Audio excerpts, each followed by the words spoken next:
Insoniyat yaratilganidan boshlab to hozirgi kunga qadar dunyoda hayot kechirishi va yaxshi yashashi uchun hayotning turli xil sinovlariga bardosh berib kelmoqda. Bu hayotda sifatli va mazmunli yashashning eng asosiy omillaridan biri bu oziqlanishdir. Shu sababli insoniyat paydo bo'lganidan boshlab hozirgi kunga qadar tirikchilik payida. Insoniyatning oziqlanishida ayniqsa go'sht, sut, tuxum mahsulotlari doimo yetakchi o'rinda turgan.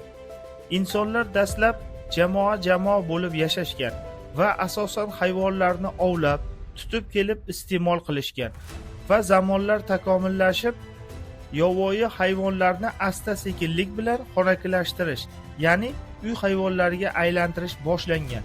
Shu tariqa uy hayvonlaridan samarali foydalanish, ulardan yanada ko'proq mahsulotlar olish yo'lga qo'yildi.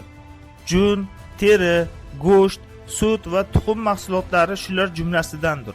Vaqtlar o'tgani sari zamon rivojlanib, ilm-fan taraqqiy etib, hayvonlarni saqlash, ko'paytirish, sog'ligini saqlash uchun veterinariya tushunchasi paydo bo'la boshladi.